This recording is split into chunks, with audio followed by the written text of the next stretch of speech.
সুদীর্ঘ ইতিহাস থাকলেও হারিয়ে যেতে বসেছে বাংলাদেশে চারু ও কারুশিল্প। সংরক্ষণ ও ঐতিহ্য ধরে রাখতে তাই দেশীয় পণ্য প্রদর্শনীর এই আয়োজন। মাদারীপুরের শকুনি লেকপাড়ে বিজয় দিবসে শুরু হওয়া এই আয়োজনে প্রদর্শন করা হয় পোশাক পরিচ্ছদ, গৃহ ও অঙ্গসজ্জা সহ নানান পণ্য, যা দেখে মুগ্ধ ক্রেতা দর্শনার্থীরা। মেলায় অংশ নেওয়া উদ্যোক্তা ও কারিগররা বলছেন, বাজার ধরতে দরকার প্রচারণা, সেই সুযোগ করে দিয়েছে এই মেলা। তাই জেলায় উৎপাদিত ভালো মানের ও পরিবেশ বান্ধব পণ্য বিক্রিতে আগামীতেও এমন আয়োজন দরকার।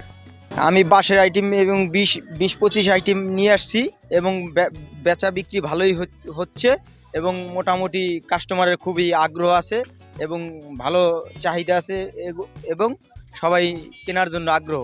বিভিন্ন হ্যান্ড প্রিন্টের কাজ করে থাকি, সুতার কারুকাজের কাজ করে থাকি, তাদের জন্য এই মেলাটা আমি মনে করি অনেক দূর এগিয়ে নিয়ে যাবে।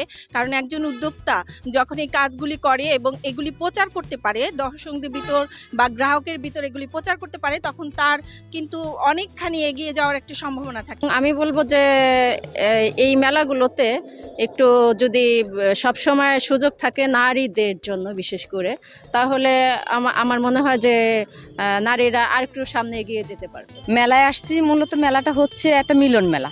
আমি কি করি, কোথায় কি করতেছি, কি কি কাজ করি, এগুলো জনগণের সামনে আর মানুষের সামনে প্রচার করার জন্য আমাদের এই মেলা। আলহামদুলিল্লাহ সবাই জানতেছি কি করতেছি, যারা আসতেছে তাদের মনেও হয়তো একটু উৎসাহ জাগতেছে আমাদের দেখে, যে কি করবে, কি করা উচিত। তারা ঘরে না থেকে হয়তো আমাদের কাছ থেকে অনুপ্রেরণা হচ্ছে, সাহস বাড়তেছে। উদ্যোক্তাদের সাথে একমত ক্রেতা দর্শনার্থীরাও বলছেন, নতুন প্রজন্মের কাছে দেশীয় সংস্কৃতির পরিচিতি বাড়াতে ভূমিকা রাখবে এমন মেলা। তাই প্রতি বছর মেলা আয়োজনের দাবি তাদের। আমাদের এই মেলাটা বারবার হওয়া উচিত এই কারণেই যে এখানে আমাদের ঐতিহ্যবাহী অনেক কিছু রয়েছে, নিজের হাতে বানানো অনেক জিনিসপত্র রয়েছে। তাই উচিত যে আমাদের ঐতিহ্যকে ধরে রাখার জন্য এরকম মেলা বারবার দরকার। প্রতি বছর এরকম হওয়া দরকার, কারণ এখানে বিভিন্ন হাতে তৈরি জিনিসপত্র আছে, মেয়েদের কসমেটিক্স, নানা রকম সামগ্রী আছে, তো সংসারের জিনিসপত্র আছে। সারা বছর এই মেলাটা প্রতি বছরই 16 ডিসেম্বর এই মেলাটা হওয়া প্রয়োজন। আসছে বাচ্চাদেরকে নিয়ে, সুন্দর অনেক নতুন নতুন জিনিস উঠছে, এটা আমরা উপকৃত হইতেছি, বাচ্চাদেরকে দেখাইতে আনছি। মেলা আসছি বাচ্চাদেরকে নিয়ে, ফ্যামিলি নিয়ে আসছি ভ্রমণ করে দেখার জন্য। তো বাচ্চাদের কেনাকাটা করলাম, পরিবারে কিছু কেনাকাটা করলাম। ক্রেতা দর্শনার্থী ও উদ্যোক্তাদের এমন চাওয়ায় ইতিবাচক সাড়া দিয়েছে স্থানীয় প্রশাসন।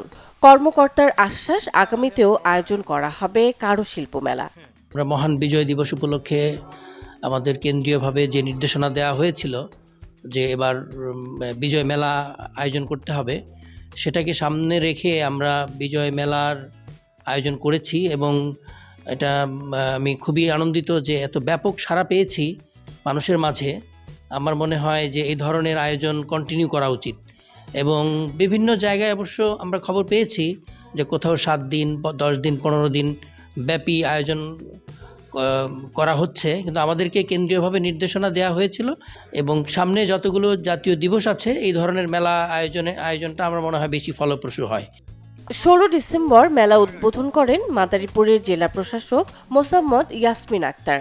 প্রাথমিকভাবে 3 দিনের ঘোষণা দিলেও বাড়িয়ে 1 সপ্তাহ করা হয়। মেলায় ছোট বড় 70টি স্টলে মাটির তৈরি বাসন, হাঁড়ি পাতিল, পাটের তৈরি ব্যাগ আর হাতের তৈরি বিভিন্ন পণ্য প্রদর্শন করছেন উদ্যোক্তারা। আয়োজকদের আশা, মেলায় বেচাকেনা হবে প্রায় 30 লাখ টাকার পণ্য। Desk report, channel 24।